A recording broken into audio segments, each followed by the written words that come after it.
اعوذ باللہ من الشیطان الرجیم، بسم اللہ الرحمن الرحیم۔ یہ بات ہے قرآن کی، یہ کوئی مذاق نہیں، یہ کوئی شاعری نہیں، یہ قرآن ہے، محمد صلی اللہ علیہ وسلم کی شاعری۔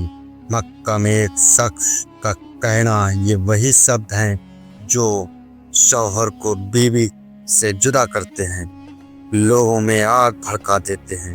محمد صلی اللہ علیہ وسلم کے درد سے کچھ لوگوں کو سکون ملتا تھا اور کچھ کہتے تھے غلاموں یہ کانٹے اس کے گھر کے سامنے بچھا دو۔ یہ وہی داستان ہے اس انسان کی جس نے رسول اکرم صلی اللہ علیہ وسلم کو کھلے بازار میں رسوا کیا، جس نے کہا میرا بھتیجا یہ دیوانہ ہے۔ یہ ہے سورہ لہب، یہ داستان ہے سورہ لہب۔ اکثر مسلم گھروں میں بچوں کو قرآن صرف رٹا کرایا جاتا ہے، چاروں کل سورہ لہب یاد کروا دیے جاتے ہیں۔ شاید اس لیے آج قرآن ہمارے گھروں میں موجود ہے مگر اکثر دلوں میں نہیں۔ تو کیا ہے سورہ لہب؟ اللہ نے ابو لہب کا نام لے کر یہ سورت نازل کی، خدا کی پناہ۔ اور کون تھی ام جمیل جس کا ذکر اس صورت میں آیا ہے؟ کیا آپ نے سنا ہے ام جمیل کا وہ ہار جو اس نے گہنا پہنا ہوا تھا آخرت میں اس کی گردن کی رسی بنے گا؟ اور ایسا کیا کیا اس نے اور اس کے شوہر نے کہ اللہ نے سیدھے قرآن میں ان کا نام لے کر انہیں نصیحت اور سزا کی طرز پر پیش کیا۔ انہیں آگ کا عذاب ملے گا، وہ کہے گی میں لکڑیاں اٹھاؤں گی اپنے سر پر۔ اور سب سے ضروری بات، یہ سورت قرآن کے میریکلز کی زندہ مثال ہے۔ سورہ لہب تب مکہ میں نازل ہوئی جب ابو لہب نے ظلم کی ساری حدیں پار کر دیں۔ وہ رسول اکرم صلی اللہ علیہ وسلم کو تنگ کرتا، گالیاں دیتا، بھرے بازار میں انہیں رسوا کرتا۔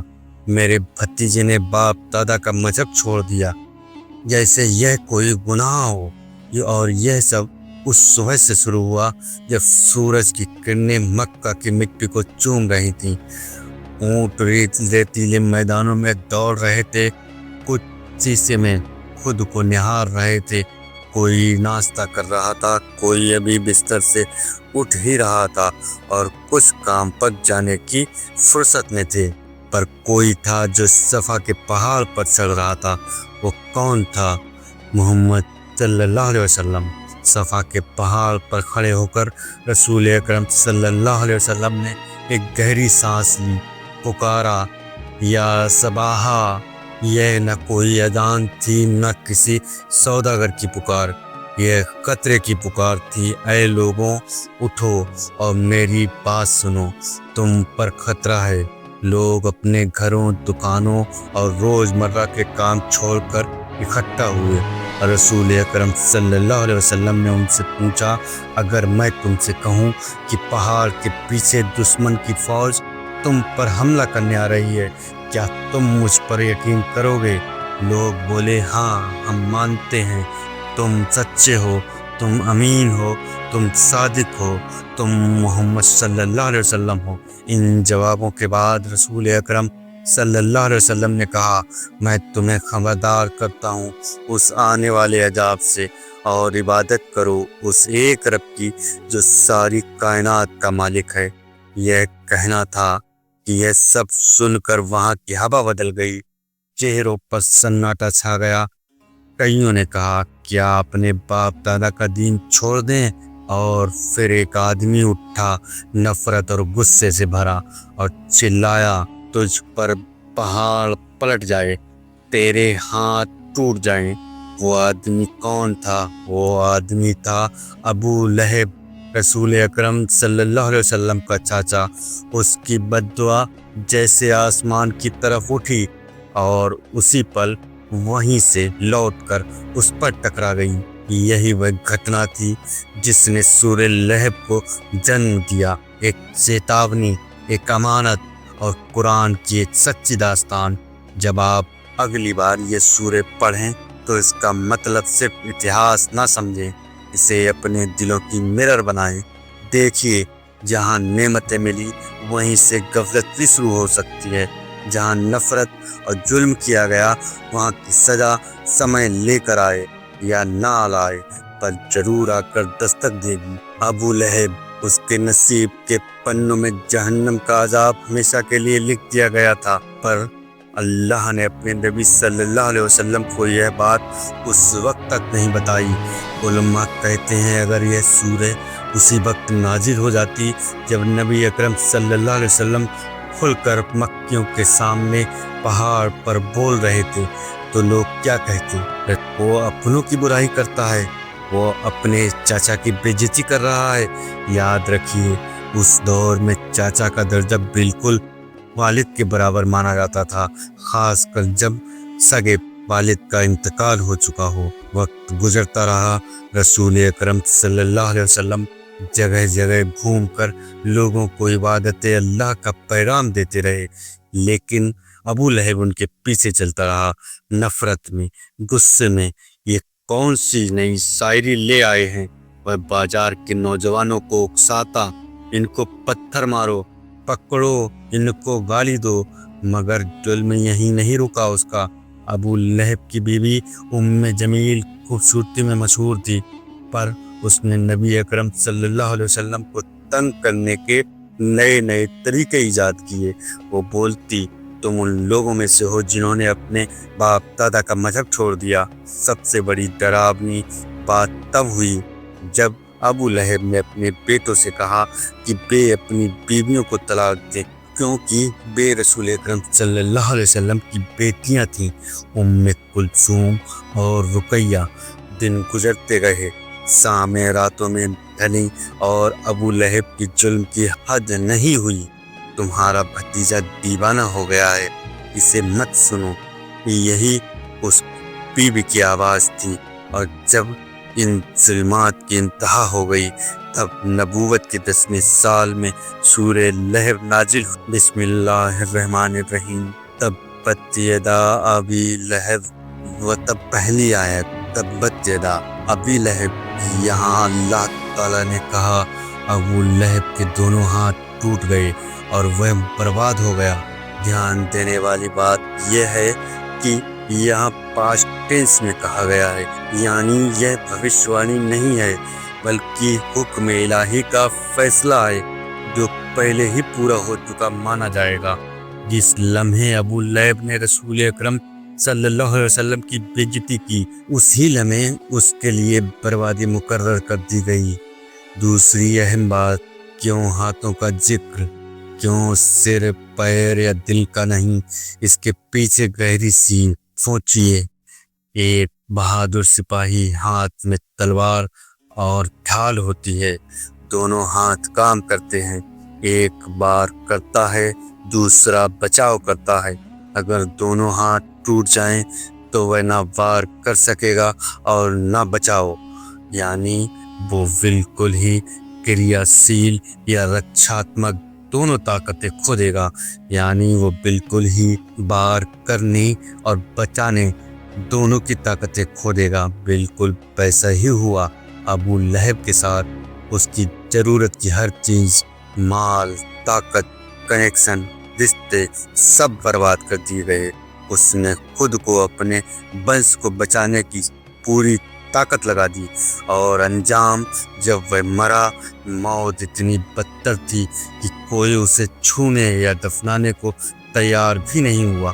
اس کی لاش کئی دنوں تک سڑتی رہی، یہاں تک کہ اس کے اپنے بیٹے بھی اسے گھر میں رکھنے سے انکار کر گئے۔ یہ کہانی ایک کڑوا سچ ہے، ایک کڑوی حقیقت، مگر اسی میں قرآن کی سچائی جھلکتی ہے۔ سزا فوراً یا دیری سے کیوں دکھائی دیتی ہے؟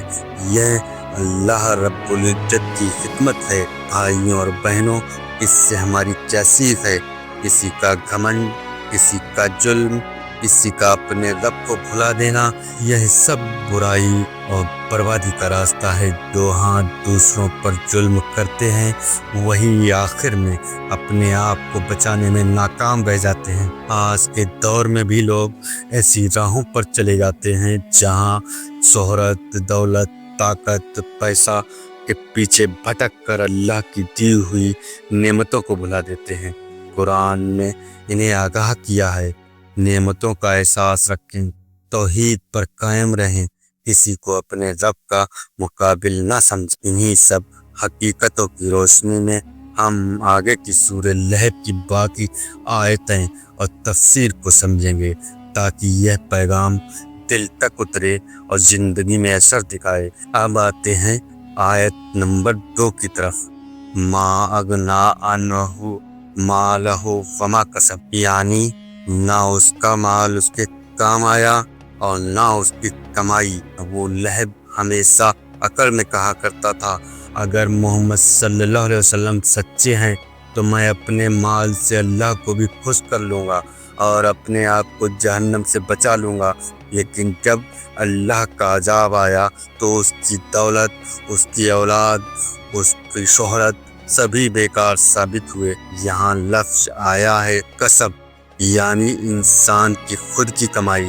اکثر لوگوں کے پاس باپ دادا کی چھوڑی ہوئی دولت ہوتی ہے، مگر کسب کا مطلب ہے وہ محنت جو تم نے خود کی ہو۔ رسول اکرم صلی اللہ علیہ وسلم نے فرمایا، انسان کی سب سے بہتر کمائی اس کی نیک اولاد ہے تو اس کے لیے دعا کرے، مگر ابو لہب کی اولاد تب اس کے کام نہ آئی۔ اب پڑھتے ہیں آیت نمبر 3 کی طرف۔ سیصلیٰ نارن ذات لہب، یعنی وہ جلد ہی بھڑکتی ہوئی آگ میں ڈالا جائے گا، ایسی آگ جس میں شعلے بھڑک رہے ہوں گے اور وہ اس میں جلایا جائے گا۔ اب آتی ہے آیت نمبر 4۔ وامرأتہ حمالۃ الحطب، یعنی اس کی بیوی لکڑیاں ڈھو کر لانے والی ہوگی، یعنی جلیل، جو اس دنیا میں اپنے شوہر کے دل میں نفرت بھرتی رہی، رسول اکرم صلی اللہ علیہ وسلم کی مخالفت میں آگ بھڑکاتی رہی، لوگوں کو بھڑکاتی رہی، اپنے شوہر کو بھڑکاتی رہی۔ آخر میں اسے حکم ہوگا، جا اپنے سر پر لکڑیاں اٹھا کر لا اور جہنم کی آگ کو خود ہی بھڑکا۔ یہ بہت بڑا اشارہ ہے، انسان جس کام کو اس دنیا میں کرتا ہے وہی اس کا عذاب بن کر آخرت میں سامنے آتا ہے۔ اب بڑھتے ہیں آیت نمبر 5 کی طرف۔ فی جیدہا حبل من مسد، اور اس کے گلے میں موج کی رسی ہوگی۔ یہاں جید یعنی گردن کا ذکر آیا ہے، خوبصورت گردن جس پر جلیل ہار پہنا کرتی تھی۔ وہ اکثر کہتی تھی، یہ ہار میں اسے دوں گی جو محمد صلی اللہ علیہ وسلم کی مخالفت میں کھڑا ہوگا، لیکن قرآن نے اس کا انجام بیان کر دیا۔ اس خوبصورت گردن میں اب ہار نہیں بلکہ جہنم کی تکلیف دہ رسی ہوگی۔ بھائیوں اور بہنوں، سورہ لہب ابو لہب اور اس کی بیوی کی کہانی نہیں، یہ ہمارے لیے بھی سیکھ ہے۔ پہلی سیکھ، جو اللہ کے نبی صلی اللہ علیہ وسلم کا دشمن ہے دراصل اللہ کا دشمن ہے اور ہمارا دشمن ہے۔ دوسری سیکھ، جیسا انسان دوسروں کے لیے کرتا ہے ویسا ہی انجام اسے آخرت میں ملتا ہے۔